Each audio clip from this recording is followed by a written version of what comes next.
Halo sahabatku cerita Momo dimanapun kalian berada. Apa kabar hari ini? Semoga selalu dalam keadaan sehat dan semangat ya.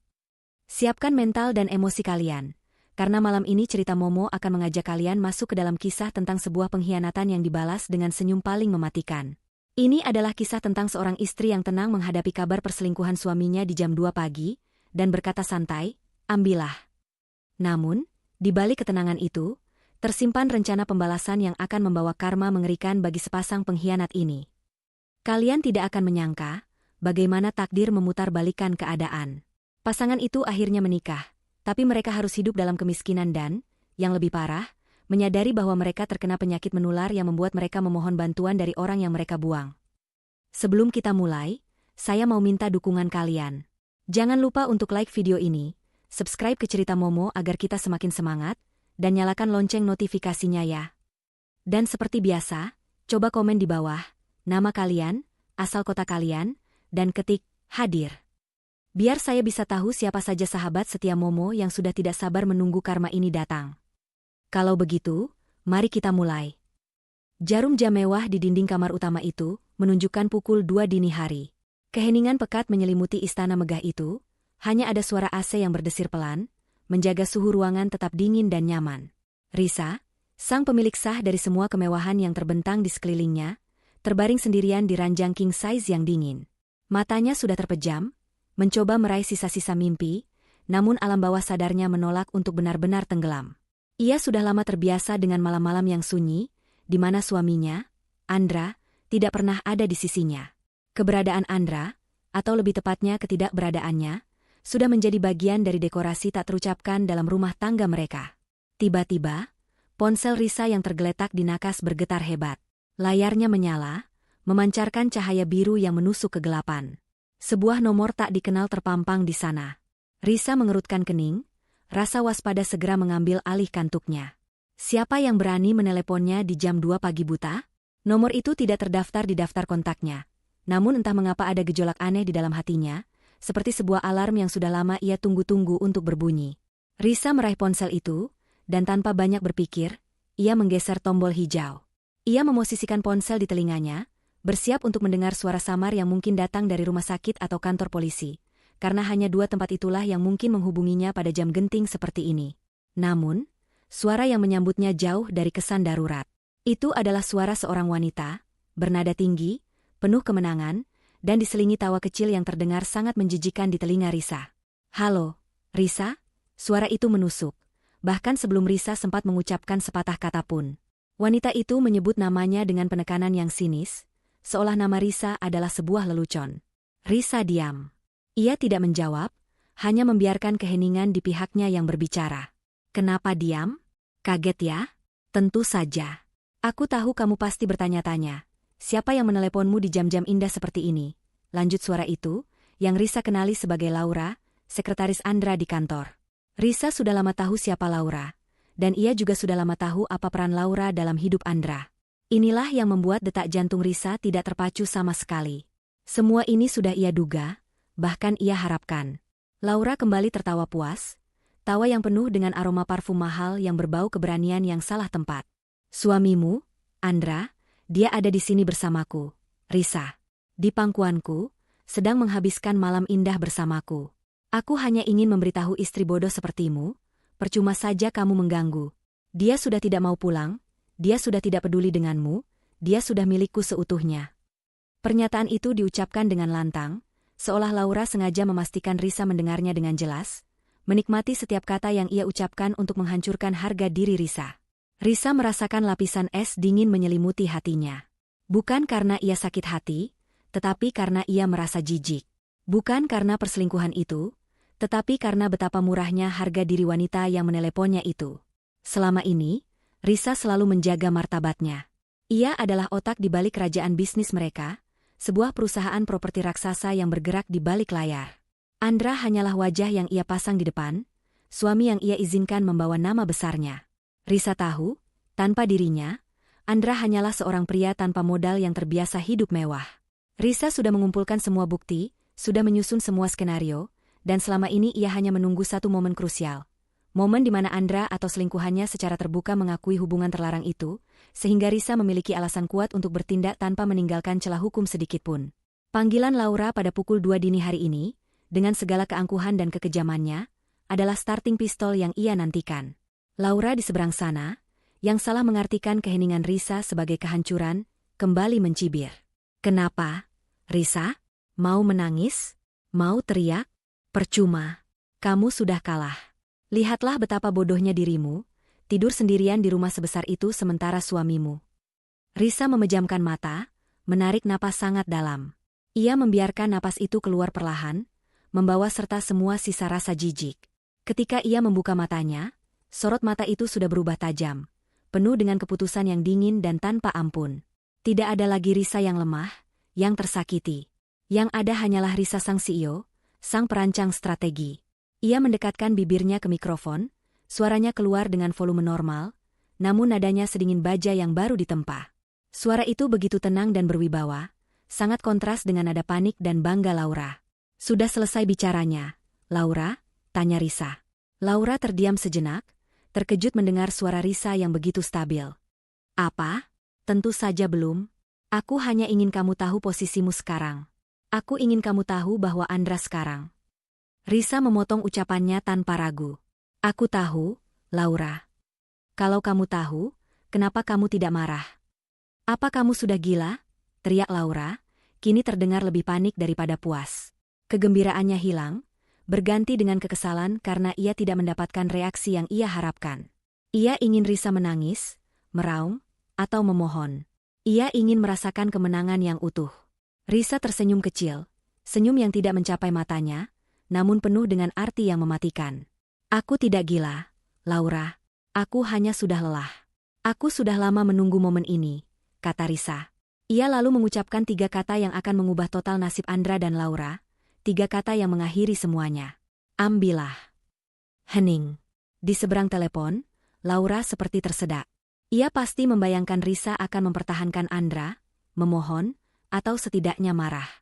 Tetapi Risa justru memberikan izin dengan suara yang begitu santai, seolah ia baru saja memberikan barang bekas yang sudah lama ingin ia singkirkan.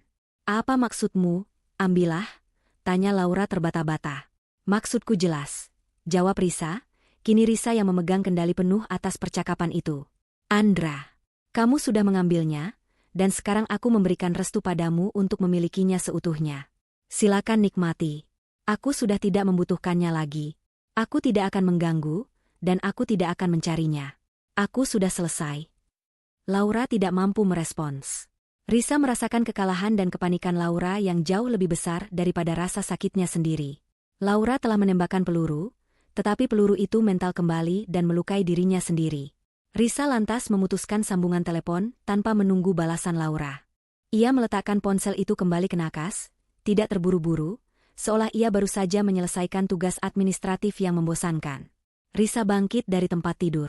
Ia berjalan menuju jendela kaca besar di kamar itu, menarik tirai tebalnya, membiarkan cahaya bulan purnama yang pucat menyinari wajahnya. Wajahnya, yang dikenal oleh banyak orang di dunia bisnis sebagai wajah yang tenang dan cerdas, kini tampak seperti patung marmer, indah, dingin, dan tidak tersentuh emosi. Ia berdiri di sana, memandang ke kejauhan, ke arah gemerlap lampu kota yang ia kuasai. Ia tidak menangis. Tidak ada air mata yang menetes.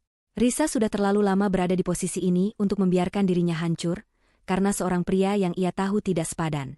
Risa ingat betul bagaimana semua ini dimulai. 5 tahun lalu, ia menikahi Andra, seorang pria tampan dengan koneksi sosial yang baik, tetapi nihil modal. Risa kala itu membutuhkan sosok suami yang bisa ia tunjukkan di depan umum. Seseorang yang bisa menjalankan peran sebagai direktur utama di perusahaan holding properti miliknya, sementara Risa sendiri, sang pemilik tunggal dan pembuat keputusan utama, bersembunyi di balik nama Andra agar dirinya bisa bergerak lebih leluasa di balik layar. Risa mencintai pekerjaannya, ia mencintai kekuasaannya.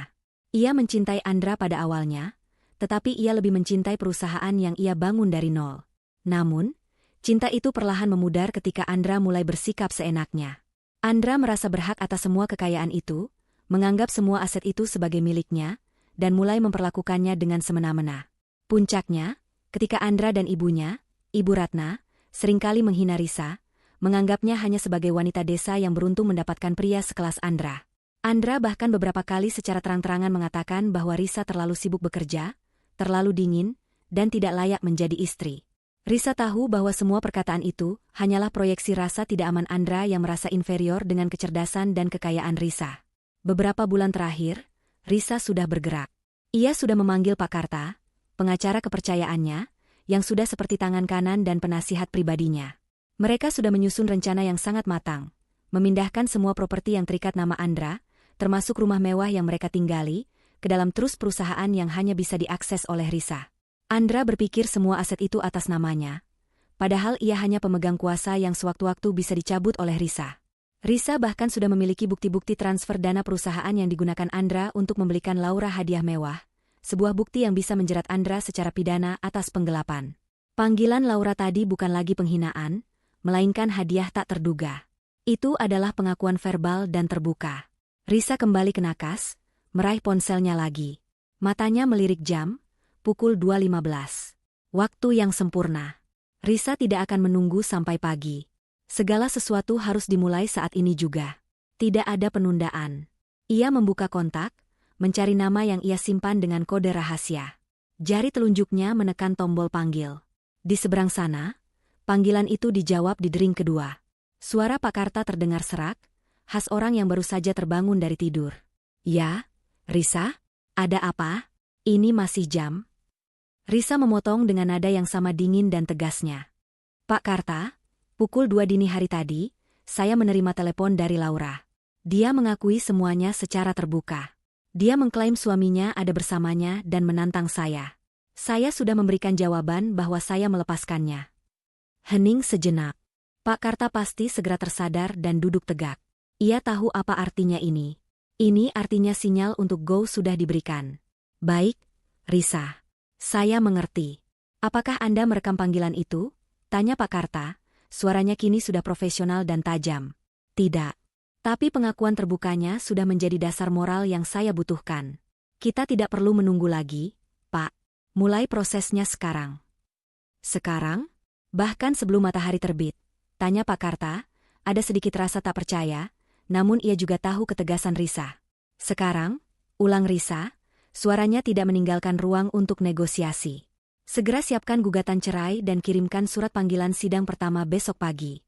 Dan yang paling penting, Pak Karta, aktifkan lockdown semua kartu kredit dan akun perusahaan yang dipegang Andra. Ganti semua password untuk akses ke holding dan segera cabut hak kuasa Andra sebagai direktur utama secara administratif. Ganti dia dengan saya sendiri per detik ini. Risa melanjutkan, nadanya kini semakin berapi-api. Dan yang terakhir, saya ingin surat peringatan dari bank terkait rumah ini dan semua kendaraan yang dipakai Andra, dikirimkan besok pagi. Jangan gunakan nama saya. Buat seolah-olah bank yang menagihnya. Saya ingin mereka berdua bangun dan melihat kenyataan bahwa mahkota yang mereka ambil adalah mahkota palsu dan terbuat dari utang. Mengerti, Risa? Semua akan saya kerjakan malam ini juga. Saya akan mengerahkan tim saya. Besok pagi, Andra dan Laura akan bangun di neraka yang baru mereka ciptakan. Jawab Pak Karta. Ia terdengar sangat puas, seolah ia sudah lama menantikan kesempatan untuk menjatuhkan Andra. Risa mengakhiri panggilan. Ia kembali memandang keluar jendela, kini dengan perasaan yang jauh lebih ringan. Ia tidak lagi melihat dirinya sebagai seorang istri yang dikhianati, tetapi sebagai seorang ratu yang akhirnya membersihkan singgasananya dari hama. Andra dan Laura telah mengambil apa yang mereka inginkan, sebuah pernikahan dan sebuah malam yang indah. Sekarang, Risa akan memberikan apa yang pantas mereka dapatkan, karma yang jauh lebih menyakitkan daripada sekadar ditinggalkan. Mereka akan mendapatkan kebangkrutan, penyesalan, dan penyakit yang menjadi simbol dari dosa mereka. Ini barulah permulaan. Babak baru dalam hidup Risa sudah dimulai. Dan bagi Andra dan Laura, jam 2 pagi itu adalah saat hitungan mundur menuju kehancuran mereka dimulai. Risa tersenyum penuh kemenangan di kegelapan, siap menyambut pagi yang akan membawa badai hebat. Ia sudah bersiap untuk tidur nyenyak. Tahu bahwa sekarang, di tengah malam buta, ada tim pengacara yang sedang bekerja keras untuk meruntuhkan kehidupan suami dan selingkuhannya. Matahari pagi menyapa dengan sinarnya yang cerah, seolah-olah pagi itu tidak menyimpan kisah kelam dan rencana pembalasan dendam yang baru saja dirancang di kegelapan malam. Bagi Risa, pagi itu terasa seperti awal dari sebuah musim yang baru. Setelah instruksi tegas yang ia berikan kepada Pak Karta dini hari tadi, ia merasa ringan. Tidurnya, Meskipun sebentar, jauh lebih nyenyak daripada malam-malam sebelumnya yang diisi oleh kegelisahan akan nasib rumah tangganya. Kini, tidak ada lagi kegelisahan, hanya ada kepastian. Risa bangun, berolahraga ringan di gym pribadinya, dan mandi dengan air hangat. Rutinitasnya tidak berubah, namun auranya telah bertransformasi. Ia memilih pakaian kerja terbaiknya, setelan blazer putih gading yang bersih dan elegan, melambangkan kemurnian niatnya dan kekejaman yang tenang dari rencananya. Ia bukan lagi istri yang bodoh yang disebut Laura. Ia adalah CEO sejati yang akan mengambil kembali kendali atas hidup dan kerajaannya. Saat Risa turun ke ruang makan, Andra sudah duduk di sana, menyantap sarapan yang disiapkan oleh koki rumah. Andra terlihat segar, meskipun ada sedikit gurat lelah di matanya yang mengkhianati malam panjangnya bersama Laura. Di sebelahnya, Bu Ratna, ibu mertua Risa, sudah siap dengan pandangan menghakimi dan bibir yang siap meluncurkan kritikan tajam. Risa duduk di seberang meja. Andra hanya melirik sekilas, lalu kembali fokus pada makanannya, bersikap seolah-olah tidak ada yang terjadi, atau lebih parah, seolah-olah ia tidak melakukan kesalahan apapun. Bu Ratna, di sisi lain, tidak bisa menahan diri. Duh, Risa. Pagi-pagi sudah dandan seperti mau ke peragaan busana. Apa tidak bisa sekali-kali duduk manis di rumah, mengurus suami? Andra itu butuh perhatian, bukan hanya sekadar uang dan rumah besar. Pantas saja Andra. Bu Ratna menghentikan kalimatnya, namun tatapan matanya sudah mengatakan segalanya. Risa tidak bereaksi. Ia menuang teh hijau ke cangkirnya dengan gerakan anggun yang disengaja. Ia menatap lurus ke arah Bu Ratna. Pagi, Bu Ratna. Saya harap sarapan Anda enak. Mengenai penampilan saya, ini adalah penampilan seorang CEO yang akan bekerja, bukan seorang istri yang menunggu belas kasihan. Lagi pula, suami Anda, Andra, kan sudah mendapatkan perhatian yang ia butuhkan tadi malam. Dari sekretarisnya, jawab Risa, nada suaranya datar, tanpa emosi, tetapi mengandung bom yang siap meledak. Wajah Andra yang sedang mengunyah omelette tiba-tiba pucat pasi. Gelas teh di tangan Bu Ratna bergetar hebat. Mereka tidak menyangka Risa akan mengetahui secepat ini, apalagi menyampaikannya di meja makan dengan ketenangan yang menakutkan. Apa maksudmu, Risa? Jaga bicaramu, bentak Andra, mencoba mengambil kembali otoritasnya yang rapuh. Risa hanya tersenyum tipis, senyum yang sama yang ia berikan saat ia mengucapkan kata, ambillah. Saya rasa, Andra, Laura sudah memberitahu segalanya pada pukul 2 dini hari. Kenapa repot-repot menyembunyikannya? Saya justru berterima kasih pada Laura. Dia mengakhiri penantian yang melelahkan ini. Jadi, jangan khawatir. Saya sudah mengizinkannya. Bu Ratna, selalu membela putranya, segera menyambar. Mengizinkan apa? Dasar perempuan tidak tahu diuntung. Kamu seharusnya berjuang mempertahankan Andra. Dia itu pria mapan. Mau jadi apa kamu kalau cerai?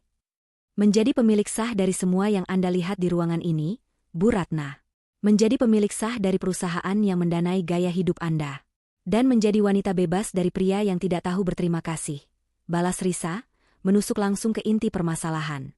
Soal mempertahankan Andra, mengapa saya harus mempertahankan sesuatu yang sudah saya anggap sampah yang ingin saya buang?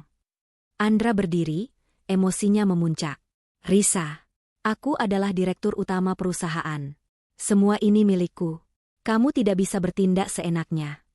Benarkah, Andra? Risa meletakkan cangkir tehnya, suaranya naik sedikit, menandakan ia sudah selesai bermain-main.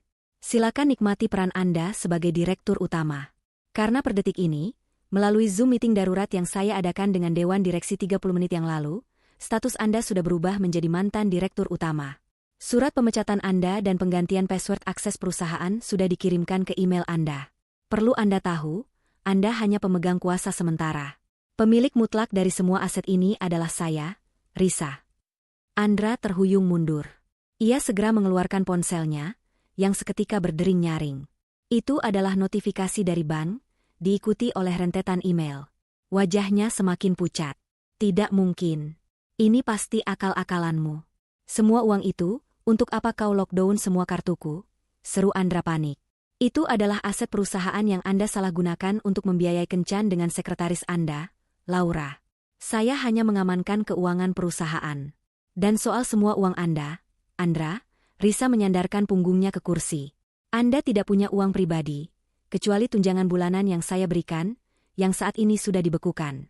Semua yang Anda anggap milik Anda di rumah ini, dari mobil mewah Anda hingga jam tangan mahal yang Anda pakai, semuanya dibeli menggunakan uang perusahaan dan terdaftar sebagai aset pinjaman. Bahkan rumah ini, atas nama saya. Anda dan Ibu Ratna hanya menumpang. Bu Ratna merosot di kursinya. Semua kekejaman yang hendak ia lontarkan tertahan di tenggorokan. Mereka menyadari, senyum Risa saat mengucapkan, ambillah, bukanlah senyum kepasrahan, melainkan senyum perpisahan dari seorang ratu yang siap menarik permadani dari bawah kaki pengkhianatnya. Risa tidak berlama-lama menyaksikan kepanikan mereka. Ia mengambil tas tangannya dan berdiri. Saya harus pergi ke kantor. Ada banyak hal yang harus saya urus setelah saya memecat seorang direktur utama, katanya, tanpa melirik Andra lagi. Namun, Andra tidak membiarkannya pergi. Ia mencekal pergelangan tangan Risa dengan kasar. Kau tidak bisa melakukan ini padaku. Aku akan melawanmu. Aku akan memanggil pengacaraku. Risa menepis tangan Andra dengan kuat, tatapannya menghina. Silakan. Pengacara saya adalah Pak Karta, dan saya yakin Anda tahu betapa mumpuninya beliau. Lagi pula, Andra, Anda tidak punya uang untuk membayar pengacara yang kompeten, bukan? Sampai jumpa di pengadilan. Risa berjalan menuju pintu, mengambil kunci mobilnya sendiri, tanpa perlu sopir. Di kantornya, Risa disambut oleh Devi, sahabat karibnya yang juga menjabat sebagai CMO di perusahaan Risa. Devi sudah tahu segalanya dan sudah menunggu Risa. Mereka berpelukan singkat. Risa, kamu hebat. Aku sudah lihat video Laura yang beredar di grup kantor. Dia terlihat panik dan histeris, menyadari kartu kredit Andra ditolak dan dia dipecat, kata Devi dengan senyum puas. Itu baru permulaan, Dev, kata Risa sambil berjalan menuju ruangannya. Kita sudah berhasil mengamankan aset perusahaan. Sekarang kita fokus pada fase kedua, pengembalian aset pinjaman, yaitu rumah. Aku ingin mereka keluar secepatnya. Devi menyerahkan sebuah map tebal berwarna coklat kepada Risa. Ini dia, Risa. Surat resmi dari bank, ditujukan kepada penghuni properti. Pak Karta sudah atur agar surat ini mendarat tepat di tangan Andra pagi ini. Ini bukan surat dari pengacara, Risa. Ini surat peringatan penyitaan dari bank, karena cicilan pinjaman atas properti itu menunggak. Risa mengambil map itu, matanya berkilat gembira. Sempurna. Mereka akan berpikir bahwa masalah mereka bukan hanya cerai, tapi juga utang yang akan membuat mereka terpaksa menjadi tunawisma. Mereka akan percaya bahwa rumah itu milik Andra, dan sekarang utangnya menumpuk. Ini akan membuat mereka panik dan saling menyalahkan.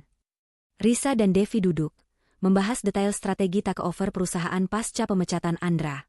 Risa memberikan penekanan khusus pada pentingnya menjaga citra perusahaan tetap bersih, dengan narasi bahwa Andra dipecat karena ketidakmampuan manajerial dan penyalahgunaan dana, bukan karena masalah pribadi.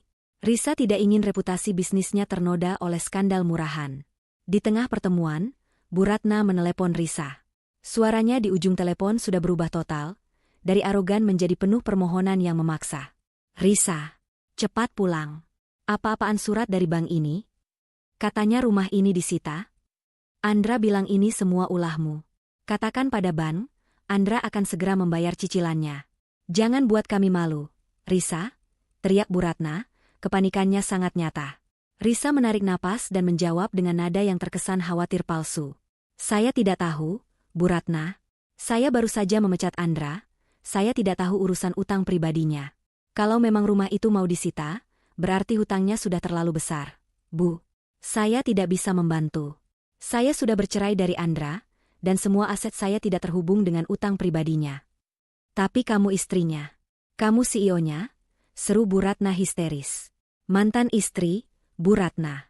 Dan ya, saya CEO-nya. Tapi perusahaan saya tidak meminjamkan uang untuk melunasi utang pribadi direktur yang baru saja saya pecat. Saya sarankan, Bu Ratna, bicaralah baik-baik dengan Andra. Siapa tahu dia punya uang simpanan rahasia untuk menyelamatkan rumahnya, kata Risa, suaranya mengandung sindiran pedas yang tidak disadari Bu Ratna. Risa tahu betul Andra tidak punya simpanan rahasia. Ia menghabiskan semuanya untuk Laura. Risa menutup telepon dan tersenyum pada Devi. Babak 1 selesai, Dev. Mereka sudah mulai saling menyalahkan, dan mereka sudah panik karena masalah utang palsu yang kita ciptakan. Mereka akan berpikir bahwa satu-satunya jalan keluar adalah menikah secepatnya, menggabungkan kekuatan, dan mencoba mencakar kembali asetku. Benar. Laura pasti berpikir jika ia menikahi Andra, ia akan menjadi nyonya besar yang baru. Mereka akan segera melakukan kesalahan besar lagi, ujar Devi. Tentu saja. Dan kita akan siap menyaksikan kehancuran mereka secara perlahan. Tutup Risa, matanya memancarkan kepuasan yang dingin. Ia telah menanam benih kekacauan, dan sekarang ia hanya perlu menunggu panen. Di saat Risa kembali tenggelam dalam kesibukannya sebagai ratu di singgasananya yang sah, rumah mewah yang sebentar lagi akan menjadi bekas kediamannya itu dilanda oleh badai kepanikan dan pertengkaran hebat. Andra dan Bu Ratna tidak bisa mencerna kenyataan yang baru saja menghantam mereka. Andra masih berkutat dengan laptopnya, mencoba masuk ke email perusahaan, namun semua akses ditolak. Akunnya di semua sistem telah dihapus, seolah-olah ia tidak pernah menjadi bagian dari entitas bisnis raksasa itu. Bu Ratna mondar-mandir di ruang tamu. Ia terus meratapi nasibnya, menyalahkan Risa, tetapi yang paling ia salahkan adalah Laura. Dasar wanita jalang. Gara-gara dia menelepon, Risa jadi tahu. Kalau saja dia tidak terlalu bodoh dan sombong, kita tidak akan diusir dari rumah megah ini. Teriak Bu Ratna, air mata histerisnya bercampur dengan rasa takut kehilangan kemewahan. Jangan salahkan Laura. Salahkan Risa yang iblis itu. Dia sudah merencanakan semua ini. Dia menunggu momen kita lengah. Balas Andra, suaranya parau. Ia memegang surat peringatan penyitaan dari bank di tangannya, sebuah prop yang didalangi Pak Karta, yang menuntut pembayaran menunggak yang fantastis. Andra yakin surat itu asli, dan ia yakin Risalah yang harus bertanggung jawab atas utang tersebut. Utang ini utangnya Risa. Kenapa ban menagihnya pada kita? Aku tidak pernah menandatangani apapun, protes Andra. Bu Ratna memukul dahinya. Kamu lupa, Andra? Risa sering bilang kamu yang mengurus semua administrasi properti. Kamu pikir dia sebodoh itu memberikan semua asetnya atas nama kamu tanpa ada jaminan? Dia sudah membuat kamu bertanggung jawab atas utang yang sebenarnya dia ciptakan. Kita sedang dijebak. Pertengkaran itu terhenti ketika bel pintu berbunyi. Andra dengan langkah gontai membukanya, dan di sana berdiri Laura, yang juga terlihat tidak karuan. Rona bangga yang ia pamerkan semalam sudah lenyap, berganti dengan kekhawatiran dan wajah yang sedikit bengkak karena kurang tidur. Laura membawa tas kecil dan terlihat gelisah. Andra, ada apa? Kenapa aku tidak bisa menghubungi kamu? Kartu kreditmu ditolak semua, dan di kantor heboh bahwa kamu dipecat. Apa yang terjadi? Tanya Laura dengan nada menuntut, bukan prihatin. Andra menarik Laura masuk dengan kasar. Apa yang terjadi? Kau yang meneleponnya? Bodoh. Kau yang menghancurkan semuanya. Risa sudah tahu. Dia memecatku, dia membekukan semua uang, dan sekarang rumah ini mau disita. Andra melemparkan surat peringatan bank ke wajah Laura. Laura membaca sekilas surat itu, matanya melebar. Ia yang semula ingin merasa menjadi nyonya besar, kini dihadapkan pada kenyataan bahwa istana yang ia idamkan ternyata adalah tumpukan utang. Ini tidak mungkin. Bagaimana bisa? Katanya semua kekayaan itu milikmu. Itu adalah aset yang dibeli dengan uang Risa. Aku hanya pemegang nama di beberapa dokumen. Sekarang dia menariknya semua. Kita sudah tidak punya apa-apa, Laura. Andra mencengkeram bahu Laura. Melihat dua orang itu saling menyalahkan, Bu Ratna mendapatkan kembali sedikit kekuatannya. Cukup. Tidak ada gunanya saling menyalahkan. Kita harus mencari jalan keluar. Laura, kamu sudah mengambil Andra, sekarang kamu harus bertanggung jawab. Laura, yang selalu melihat segala sesuatu dari sudut pandang materi, langsung tersadar. Jika Andra tidak punya apa-apa, ia juga tidak punya apa-apa. Namun, ia tidak mau melepaskan Andra begitu saja. Andra, bagaimanapun, adalah anak dari keluarga terpandang, meski kini bangkrut, dan pernah menjadi CEO. Ia adalah taruhan terakhirnya untuk keluar dari kemiskinan. Laura harus segera mengikat Andra secara hukum, berpikir bahwa dengan menjadi istri sah, ia akan memiliki kekuatan untuk menuntut bagian dari sisa aset Risa. Tentu saja, ia salah besar. Baik, kata Laura dengan nada perhitungan yang dingin. Kita menikah. Secepatnya. Kita harus tunjukkan pada Risa bahwa kita tidak peduli padanya, dan dengan status istri sah, aku bisa membantumu menuntut pembagian gonogini atas semua aset yang kamu hasilkan selama pernikahan. Andra dan Bu Ratna saling pandang. Ide itu, meskipun terkesan terburu-buru dan putus asa, adalah satu-satunya harapan mereka untuk melawan Risa di pengadilan. Mereka harus segera menikah untuk memperkuat posisi hukum mereka dalam gugatan cerai yang dilayangkan Risa. Kita menikah besok. Deal. Tidak perlu pesta, tidak ada yang perlu tahu kecuali kita bertiga. Putus Andra. Bu Ratna menghela napas. Baik, lakukan. Dan setelah itu, kita cari pengacara lain, yang lebih murah. Kita harus fokus pada gugatan cerai Risa. Kita harus menuntut uang pisah yang besar darinya.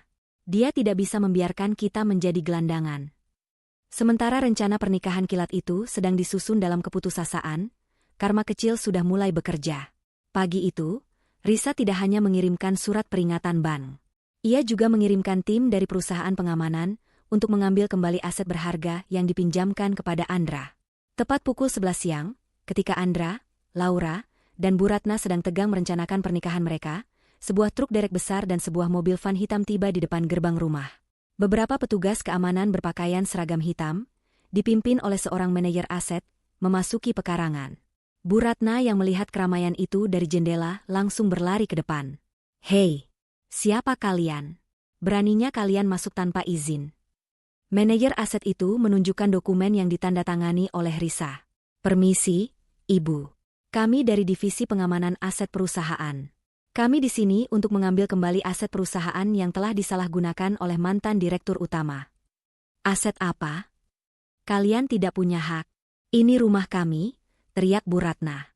"Bukan rumah, Ibu. Kami hanya mengambil kembali kendaraan dan beberapa properti. Mobil sedan mewah milik Bapak Andra dan mobil sport milik Ibu Laura. Mobil-mobil itu terdaftar sebagai aset sewa perusahaan, dan masa sewa telah dibatalkan karena pemecatan direktur utama," jelas manajer itu dengan nada profesional. Wajah Andra dan Laura kembali memucat. Mereka berlari keluar, menyaksikan mobil-mobil mewah yang selama ini menjadi simbol status mereka, ditarik paksa ke atas truk derek. Andra mencoba menghalangi, berteriak, dan mengancam akan menuntut mereka. "Mobil itu milikku. Aku yang membayarnya," raung Andra. "Maaf, Bapak Andra. Berdasarkan dokumen ini, Anda hanya pemegang sewa. Pembayaran dilakukan dari akun operasional perusahaan. Sejak akses Anda dicabut, kami diinstruksikan untuk mengambil kembali aset ini," balas manajer itu, sama sekali tidak terpengaruh oleh amukan Andra. Bukan hanya mobil.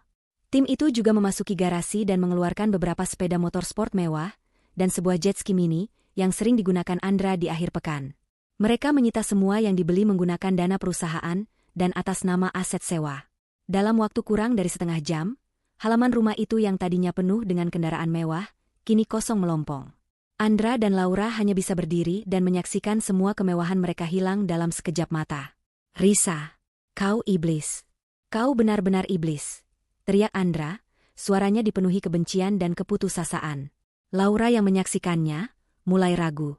Ia telah mempertaruhkan segalanya pada pria yang kini tidak memiliki apa-apa selain utang dan amarah.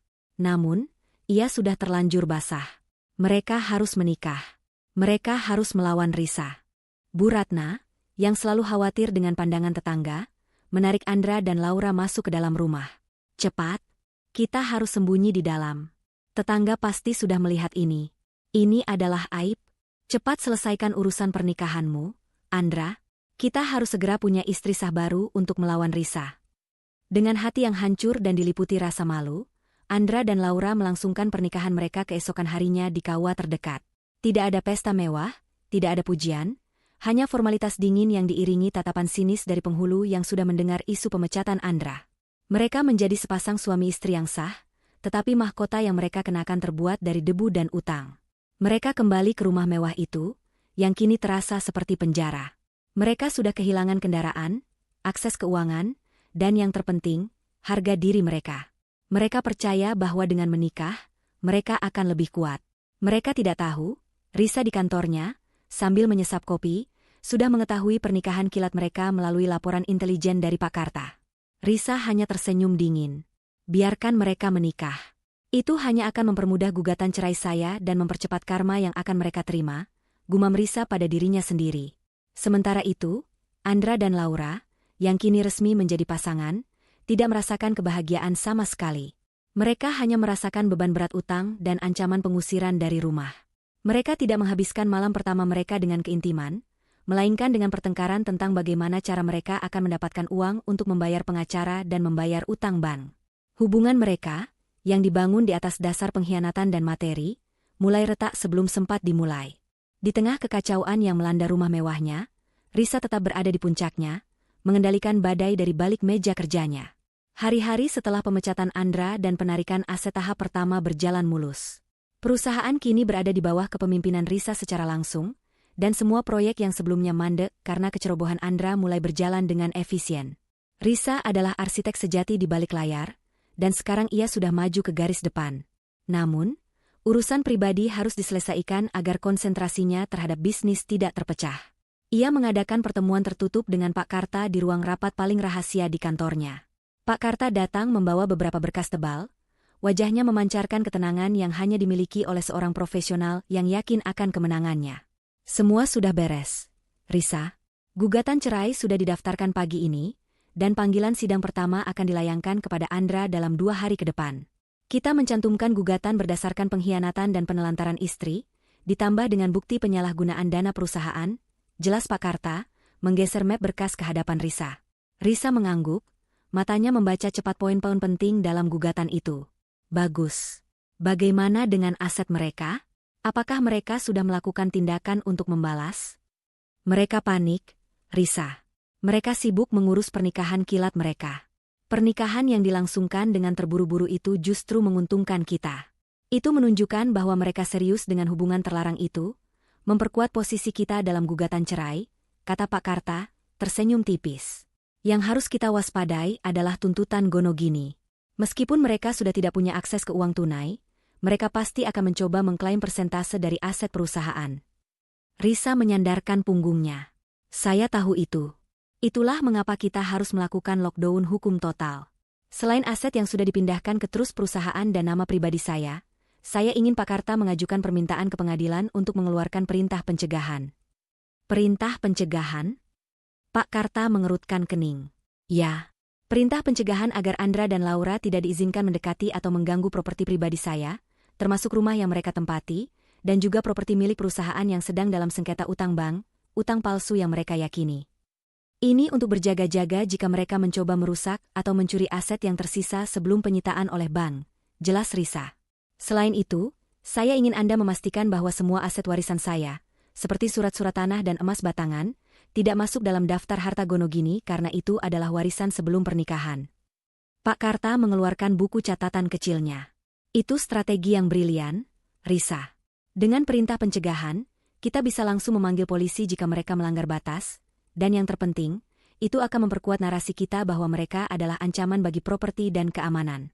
Mengenai warisan, semua dokumen sudah kita siapkan, termasuk surat pernyataan dari notaris yang membuktikan kepemilikan Anda jauh sebelum Anda menikah dengan Andra. Mereka berdua menghabiskan waktu berjam-jam membahas detail terkecil dalam strategi hukum. Risa meminta agar proses perceraian ini berjalan dengan cepat, bersih, dan mematikan. Ia tidak ingin ada jejak kotor yang tersisa setelah Andra dan Laura pergi. Sementara Risa sedang memperketat cengkeraman hukumnya, di belahan kota lain, Andra dan Laura dilanda frustrasi yang tak tertahankan. Setelah menikah, mereka bukannya bersatu dalam cinta, melainkan bersatu dalam kemarahan dan kemiskinan mendadak. Mereka harus menjual beberapa barang pribadi yang tersisa, jam tangan, perhiasan kecil, hanya untuk mendapatkan uang tunai guna membayar pengacara. Mereka akhirnya menemukan seorang pengacara yang bersedia bekerja dengan biaya sangat rendah, namanya Pak Derajat. Pak Derajat adalah pengacara kelas bawah yang sering mengambil kasus-kasus cerai yang putus asa. Andra dan Laura bertemu dengannya di sebuah kafe pinggir jalan yang jauh dari kesan mewah. Jadi, Bapak Andra dan Ibu Laura. Masalahnya sederhana. Kita akan menuntut harta Gonogini. Istri Anda kaya raya, dan Anda berhak mendapatkan separuhnya, kata Pak Derajat, yang tampak kurang meyakinkan dengan kemeja kumal dan dasi yang miring. Tentu saja kami berhak. Aku yang bekerja sebagai direktur utama di sana selama 5 tahun. Seru Andra, mencoba mempertahankan harga dirinya. Laura menambahkan, kami mau uang. Kami mau rumah itu. Kami mau membalas Risa yang sudah membuat kami bangkrut. Pak Derajat menggaruk kepalanya. Soal rumah, itu sulit. Surat bank sudah jelas. Kalau sudah masuk ranah penyitaan, kita tidak bisa berbuat banyak. Kita fokus ke aset bergerak dan uang tunai. Tapi, Tuan Andra, apa Anda punya salinan dokumen perusahaan yang membuktikan Anda memiliki saham atau properti atas nama Anda? Andra terdiam. Ia baru menyadari, di masa kejayaannya, ia terlalu percaya diri dan malas untuk memeriksa dokumen secara detail. Semua dokumen hukum selalu ditangani oleh Risa atau Pak Karta. Aku tidak punya. Tapi Risa tidak mungkin bisa mencabut semua uang secepat itu. Dia bisa, Tuan. Jika semua itu atas nama perusahaan atau trust, direktur utama yang baru memiliki wewenang penuh untuk melakukan lockdown. Apalagi jika ada bukti penyalahgunaan dana seperti yang mereka tuduhkan, jelas Pak Derajat mulai terlihat ragu. Kita hanya bisa mengandalkan tuntutan pembagian harta gonogini yang diperoleh selama pernikahan. Tapi dengan Risa memakai Pak Karta, saya ragu kita bisa menang telak. Pertemuan dengan Pak Derajat tidak memberikan harapan, justru menambah frustrasi Andra dan Laura. Mereka menyadari, mereka tidak hanya melawan seorang wanita. Mereka melawan jaringan hukum dan bisnis yang dirancang dengan sempurna oleh Risa. Saat mereka kembali ke rumah, keadaan semakin buruk. Di depan gerbang, terpasang sebuah papan pengumuman kecil yang ditancapkan oleh jurusita pengadilan. Papan itu menyatakan bahwa properti tersebut sedang dalam sengketa hukum dan berada di bawah perintah pencegahan pengadilan. Bu Ratna yang sudah menunggu mereka di teras histeris. Kalian dari mana saja? Sekarang kita bahkan tidak bisa menyentuh perabot di rumah ini.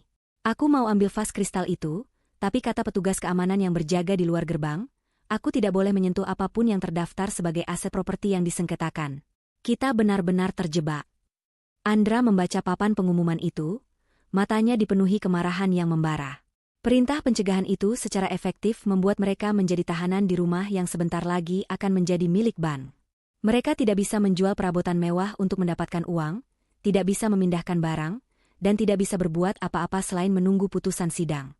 Laura, yang melihat vas kristal indah di sudut ruangan, mencoba mengambilnya, berpikir itu adalah barang pribadi Bu Ratna. Tiba-tiba, suara keras dari pengeras suara dari gerbang berbunyi.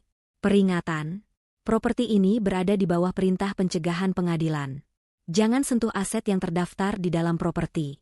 Jika Anda melanggar, Anda akan dituntut atas perusakan properti dan pencurian aset yang sedang disengketakan. Andra, Laura, dan Bu Ratna terlonjak kaget.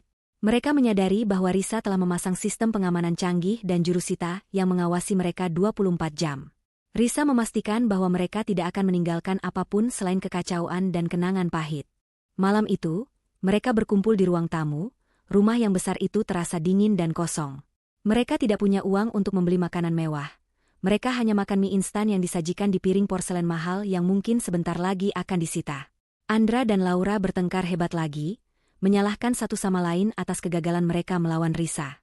Ini semua karena kamu, Laura. Kamu yang membuat Risa marah. Kalau saja kita diam-diam, mungkin aku masih punya kesempatan menuntutnya. Omong kosong. Kamu yang lemah. Kamu tidak tahu cara mengamankan asetmu. Kamu terlalu bodoh percaya pada istrimu yang licik, balas Laura. Bu Ratna hanya bisa menangis melihat pertengkaran mereka. Mereka bertiga terjebak dalam perangkap yang dibuat Risa. Utang palsu yang nyata, pengamanan ketat, dan ketidakmampuan untuk bertindak karena terikat oleh perintah pencegahan pengadilan.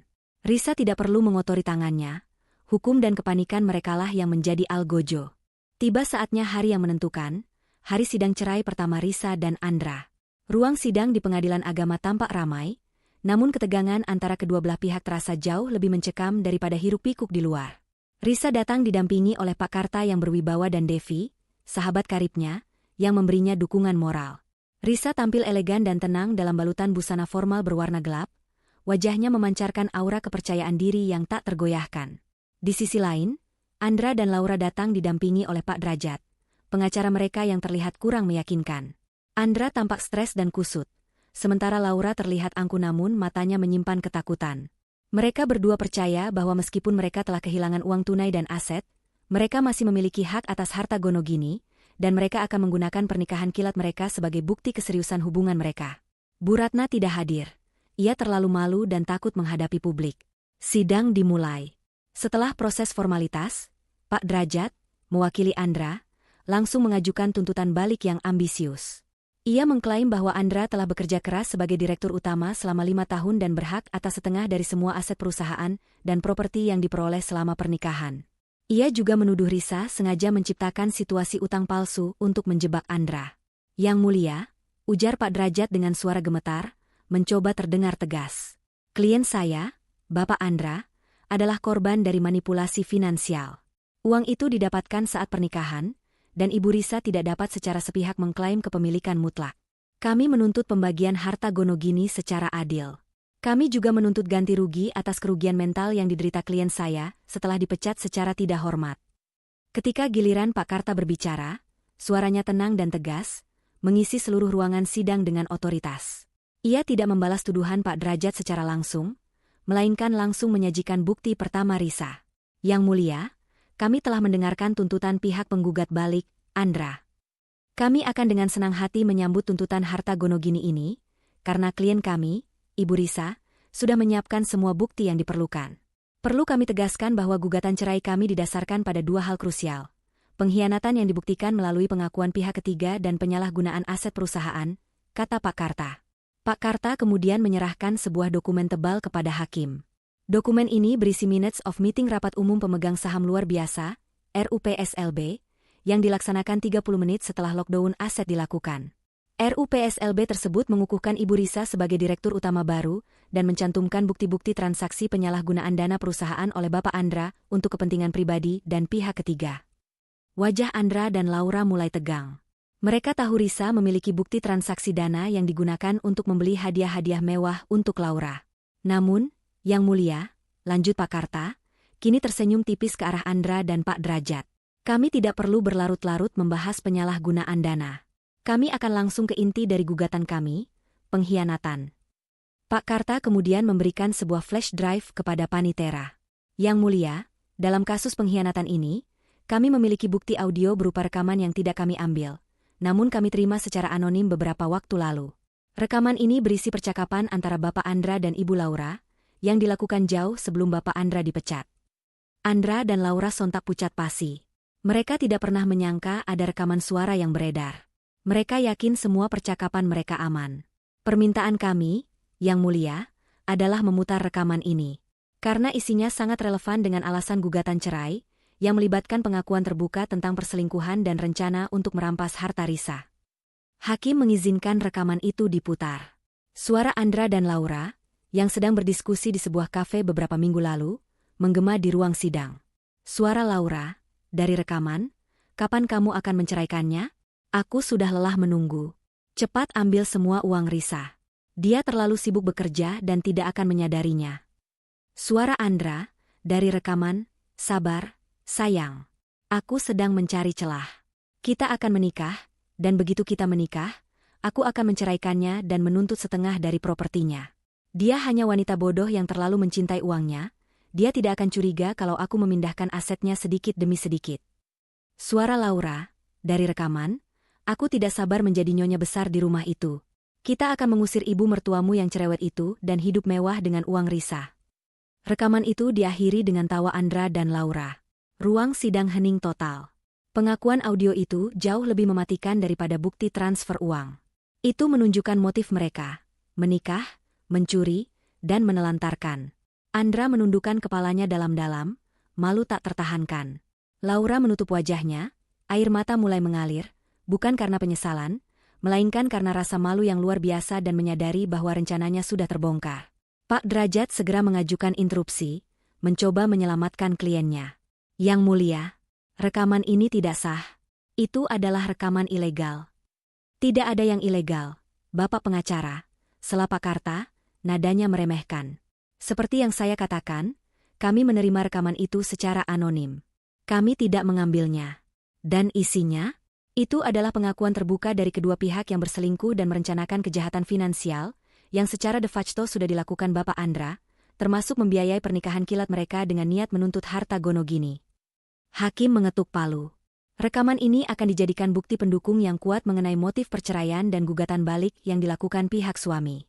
Pengadilan melihat adanya indikasi rencana jahat yang dilakukan bersama-sama oleh Bapak Andra dan Ibu Laura terhadap aset Ibu Risa.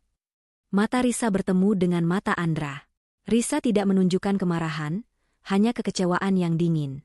Ia ingin Andra melihat bahwa semua yang ia dapatkan, Laura, pernikahan barunya, adalah hasil dari rencana busuk yang sudah Risa tahu sejak awal.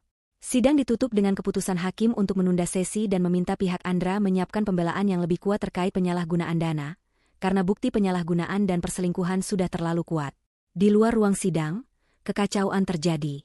Andra menampar Pak Derajat di depan umum, menuduhnya gagal dan tidak becus. Kenapa kau tidak bilang ada rekaman seperti itu? Kau pengacara bodoh. Aku tidak tahu, Tuan. Aku sudah bilang melawan Pak Karta itu sulit. Balas Pak Derajat, lalu segera melarikan diri, tidak mau lagi berurusan dengan klien yang bangkrut dan kasar itu. Andra dan Laura kini sendirian. Laura, yang tadinya angkuh, kini histeris. Apa yang harus kita lakukan? Kita sudah tidak punya uang untuk pengacara. Risa akan mengambil semuanya. Andra, aku tidak mau miskin.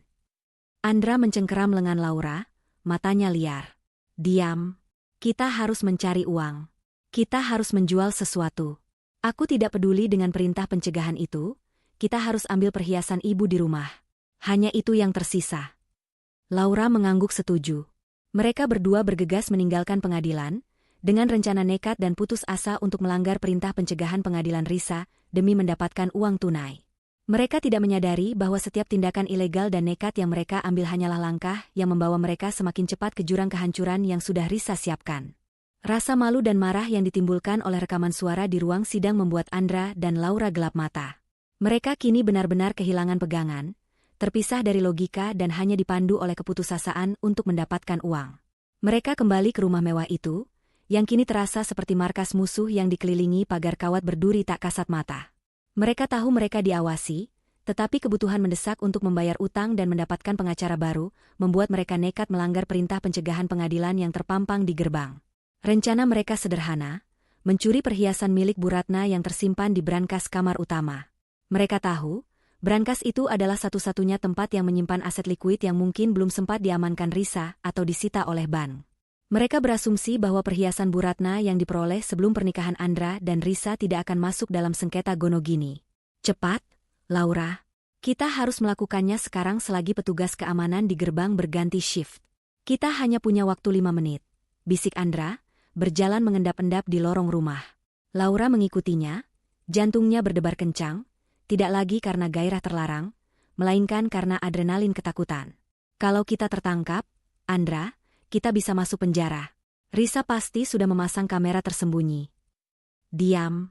Risa tidak akan mengira kita seputus asa ini. Ini satu-satunya cara kita bisa mendapatkan uang tunai.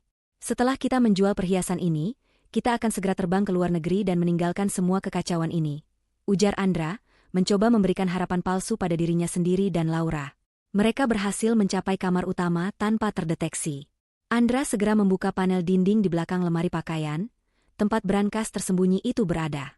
Ia memasukkan kode kombinasi yang ia ingat, dan dengan bunyi klik yang memuaskan, brankas itu terbuka. Di dalamnya, bersinar beberapa set perhiasan berlian dan emas warisan keluarga yang sangat berharga milik Bu Ratna. Andra dengan cepat meraup semua perhiasan itu dan memasukkannya ke dalam tas kecil yang dibawa Laura. Sudah. Ayo kita pergi, seru Laura, mendesak. Tepat saat mereka berbalik, lampu kamar itu tiba-tiba menyala terang, menerangi seisi ruangan.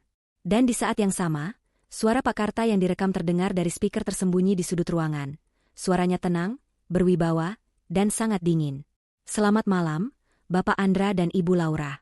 Saya harap perhiasan Ibu Ratna cukup untuk membayar pengacara Anda yang selanjutnya. Perlu saya ingatkan, Anda sedang melanggar perintah pencegahan pengadilan. Ibu Risa sudah mengantisipasi tindakan putus asa Anda. Andra dan Laura membeku di tempat. Mereka menyadari bahwa mereka telah jatuh tepat ke dalam jebakan Risa. Ruangan itu dilengkapi dengan sensor gerak dan kamera tersembunyi yang terhubung langsung ke sistem pengamanan. Di saat yang sama, sirene mobil polisi berbunyi keras, mendekat ke arah rumah. Tidak. Jebakan. Dia menjebak kita, teriak Andra, wajahnya memerah karena amarah dan rasa dikhianati yang terulang.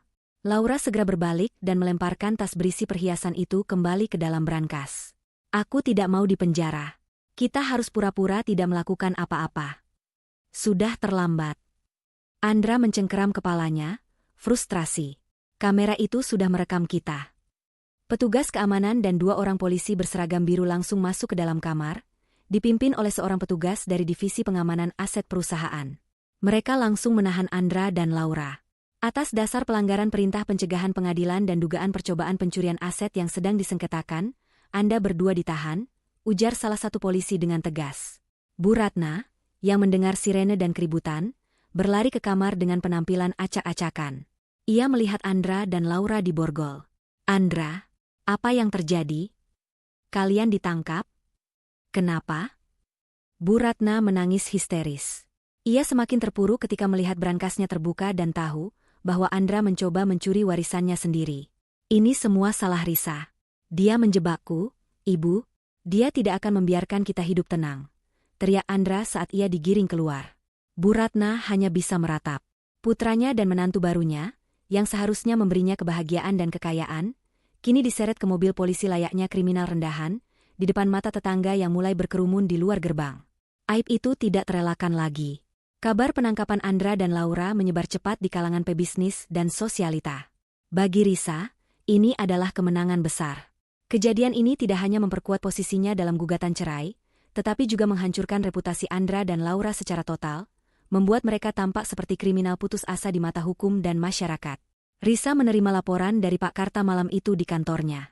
Pak Karta melaporkan bahwa Andra dan Laura ditahan sebentar, dan akhirnya dibebaskan dengan jaminan yang dibayar oleh Bu Ratna dengan sisa uang tabungannya. Namun, mereka dikenakan tuntutan baru, pelanggaran perintah pengadilan. Bu Ratna akhirnya harus menguras tabungan terakhirnya. Risa, perhiasan itu aman dan sudah kami pindahkan. Tapi yang paling penting, sekarang mereka tidak hanya menghadapi gugatan cerai, mereka juga menghadapi tuntutan pidana ringan. Ini akan membuat mereka sulit mendapatkan pekerjaan dan pinjaman, dan yang pasti, tidak ada pengacara yang mau menyentuh kasus mereka lagi, kata Pak Karta. Risa menyalakan lampu kecil di mejanya, wajahnya terlihat lega. Sempurna, Pak Karta. Saya tidak ingin mereka dipenjara, itu terlalu mudah. Saya ingin mereka bebas, tetapi hidup dalam kemiskinan dan penyesalan. Sekarang, mereka tahu bahwa setiap langkah yang mereka ambil sudah saya antisipasi. Perlawanan mereka sudah hancur. Keesokan harinya, Bu Ratna memutuskan untuk meninggalkan rumah itu. Ia sudah lelah dan tidak tahan dengan rasa malu dan ketakutan yang mencekam. Ia pergi ke rumah kerabatnya, meninggalkan Andra dan Laura sendirian di rumah besar yang sudah kosong dari kemewahan dan nyaris disita. Andra dan Laura, meskipun bebas, kini menjadi pasangan yang saling membenci dan menyalahkan. Mereka tidak lagi punya uang, tidak punya dukungan, dan tinggal di rumah yang sewaktu-waktu bisa diambil oleh bank, yang mereka yakini sedang menunggu waktu.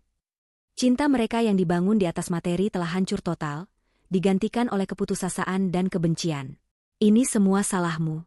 Kalau kamu tidak menelepon Risa, ini semua tidak akan terjadi. Aku tidak akan pernah menikah denganmu, teriak Andra kepada Laura. Aku yang bodoh mau menikah dengan pria yang bahkan tidak bisa mengamankan uang sepeser pun. Aku seharusnya mencari pria yang lebih kaya. Balas Laura, air matanya sudah kering, digantikan oleh mata penuh perhitungan dan penyesalan. Malam itu, mereka tidur di lantai ruang tamu karena kasur di kamar utama sudah dikunci oleh Risa, dan hanya bisa dibuka setelah keputusan pengadilan. Mereka tidur tanpa selimut, tanpa makanan enak, di rumah yang sebentar lagi bukan milik mereka. Risa telah berhasil menciptakan neraka yang nyata bagi mereka, sebuah neraka yang terbuat dari pengkhianatan dan kemiskinan yang mencekik.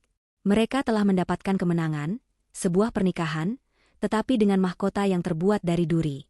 Setelah insiden penangkapan dan penghinaan di depan umum, Andra dan Laura benar-benar terisolasi. Mereka kini menjadi pasangan suami istri yang hidup di bawah bayang-bayang utang, kriminalitas, dan rasa malu yang mencekik. Mereka masih tinggal di rumah mewah itu, namun kehadiran mereka hanyalah menunggu pengusiran resmi. Rumah itu terasa seperti peti mati besar, tanpa listrik yang memadai karena tagihan yang menunggak, dan hanya berisi sisa-sisa perabotan yang tidak mereka izinkan untuk disentuh. Hubungan Andra dan Laura yang semula didasarkan pada gairah dan keserakahan, kini telah berubah menjadi kebencian yang mendalam. Mereka saling menyalahkan atas kehancuran yang mereka alami. Andra menyalahkan Laura karena memulai panggilan telepon di jam 2 pagi, sementara Laura menyalahkan Andra karena kebodohannya dalam mengelola aset.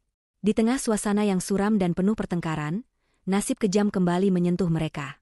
Beberapa minggu setelah sidang pertama, Laura mulai merasakan gejala ganjil pada tubuhnya. Ia sering merasa demam, lemas, dan mendapati luka aneh yang tidak kunjung sembuh. Awalnya, ia mengira itu hanya efek dari stres dan kurang gizi. Namun, gejala itu semakin parah. Laura memberanikan diri untuk mengutarakan kondisinya kepada Andra. Andra, aku tidak enak badan. Aku demam terus. Dan, ada yang aneh dengan tubuhku. Aku takut, bisik Laura. Suaranya sudah tidak mengandung nada sombong lagi, melainkan ketakutan. Andra, yang juga terlihat tidak sehat dengan kondisi tubuh yang semakin kurus dan wajah yang kusam, menyentuh dahi Laura dengan kasar. Jangan manja. Kita sedang stres. Jangan buat masalah baru, Laura. Kita harus fokus mencari cara agar tidak menjadi gelandangan. Namun, tak lama kemudian, Andra juga mulai menunjukkan gejala yang sama. Badannya sering menggigil tanpa sebab, dan ia merasa sakit yang aneh di sekujur tubuhnya. Kepanikan mulai merayap di hati mereka. Mereka tidak lagi takut pada Risa, mereka mulai takut pada nasib tubuh mereka sendiri. Dengan sisa uang tunai yang ditemukan Andra di saku jaket lamanya, mereka memutuskan untuk pergi ke klinik terdekat, bukan rumah sakit mewah tempat mereka biasa berobat. Mereka harus merahasiakan kondisi finansial mereka yang hancur.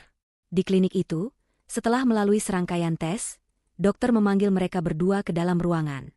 Wajah dokter itu serius, dan ia menatap mereka dengan tatapan yang penuh keprihatinan sekaligus penghakiman. Tuan Andra, Ibu Laura, hasil tes darah dan pemeriksaan menunjukkan indikasi yang sangat jelas. Saya harus mengatakan ini dengan terus terang. Kalian berdua didiagnosis menderita penyakit menular seksual yang serius. Ucapan dokter itu menghantam mereka seperti palu godam. Mereka tidak hanya bangkrut dan ditinggalkan, mereka juga sakit. Kenyataan pahit itu membuat Laura menangis histeris. Andra terhuyung di tempatnya, rasa jijik dan penyesalan mendalam segera membanjiri dirinya. Tidak, ini tidak mungkin. Aku tertular dari siapa?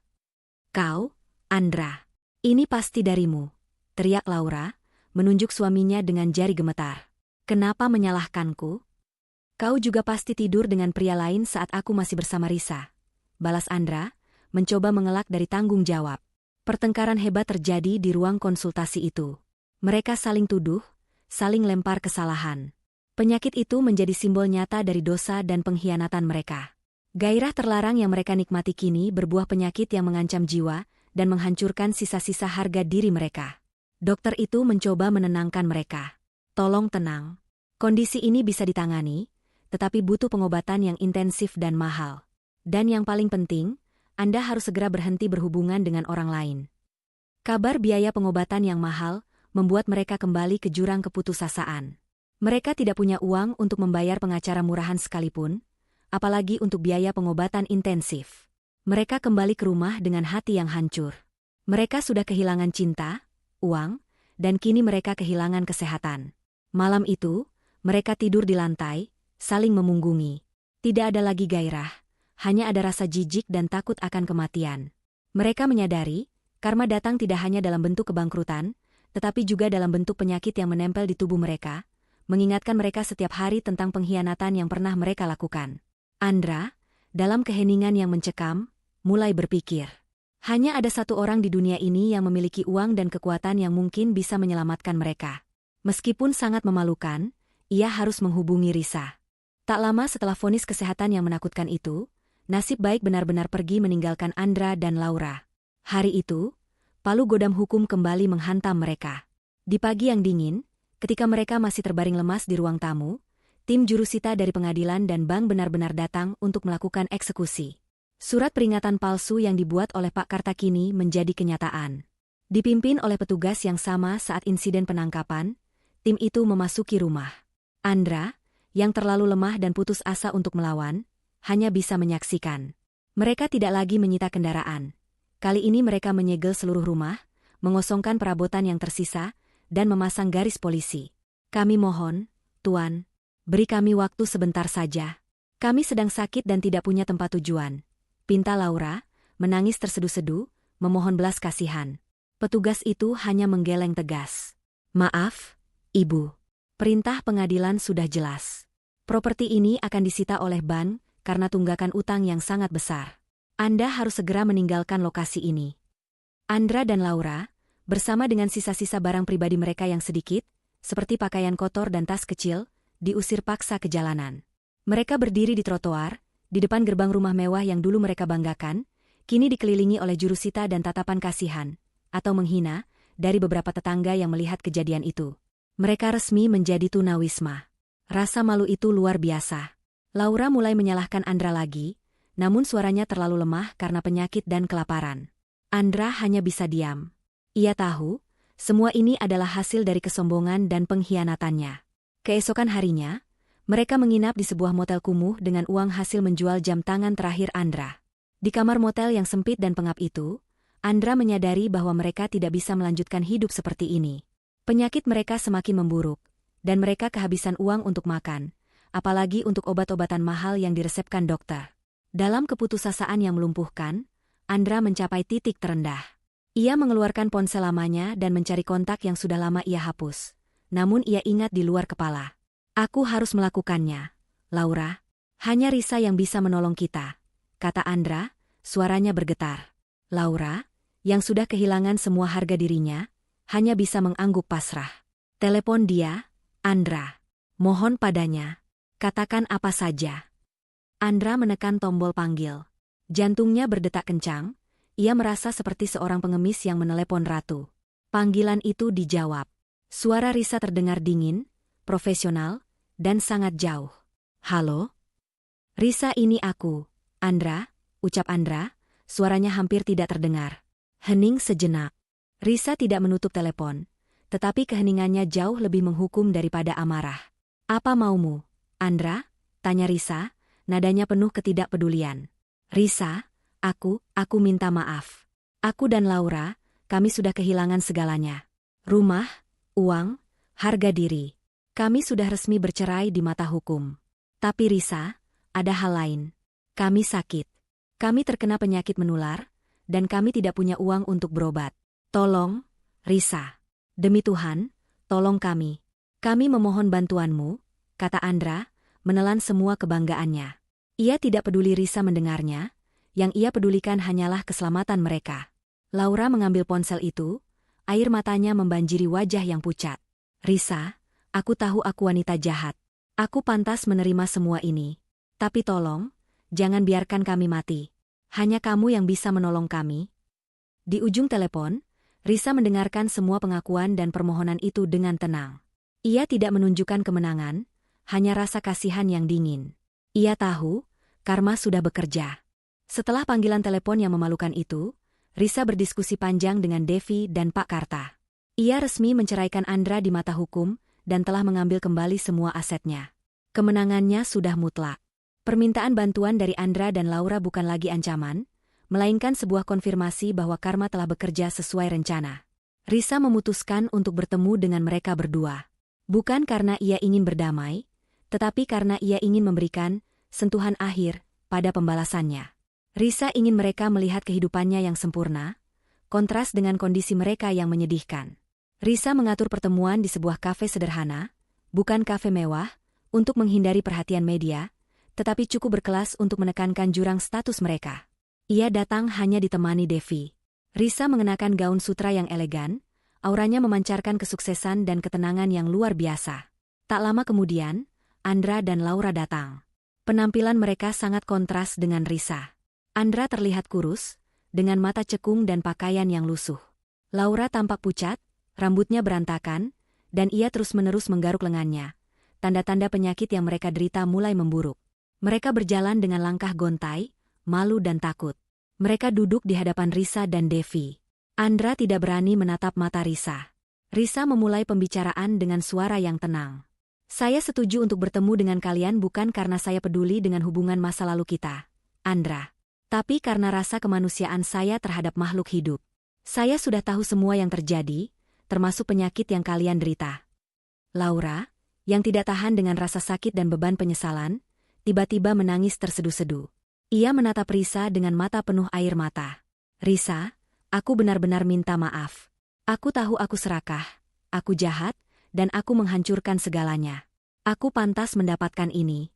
Aku hanya memohon, tolong selamatkan nyawaku. Aku tidak mau mati karena penyakit ini. Andra mengangguk, air matanya juga mulai menetes. Ia menoleh ke arah Devi, yang memandang mereka dengan simpati yang dingin. Devi, katakan pada Risa, aku sangat menyesal. Aku menyesal telah menukar wanita sehebat Risa dengan wanita seperti Laura. Aku menyesal meremehkan Risa. Aku sudah kehilangan segalanya, bahkan kesehatanku. Risa, tolong. Beri kami uang untuk berobat. Aku mohon. Devi melirik Risa, yang hanya diam. Risa membiarkan pengakuan itu mengalir deras, membiarkan Andra dan Laura menelanjangi keputusasaan mereka sendiri. Setelah beberapa saat henti, Risa akhirnya berbicara. Saya sudah mendengar pengakuan kalian.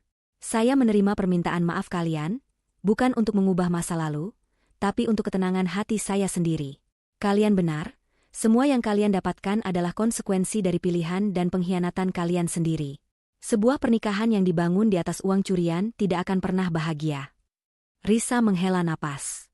Saya sudah mengurus gugatan cerai kita hingga putusan akhir. Kita sudah resmi berpisah, Andra. Mengenai bantuan yang kalian minta, Risa berhenti sejenak, membuat Andra dan Laura menahan napas. Saya akan memberikan bantuan. Bukan karena saya ingin kalian kembali, bukan karena saya kasihan pada kalian sebagai manusia, tetapi karena saya tidak ingin ada mantan suami saya atau wanita yang pernah berhubungan dengannya mati di jalanan, itu hanya akan menimbulkan masalah bagi citra perusahaan saya. Namun, bantuan saya terbatas. Saya tidak akan menanggung biaya pengobatan mewah di rumah sakit swasta. Saya akan menanggung biaya pengobatan dasar penyakit menular kalian di klinik publik, dan itu saja.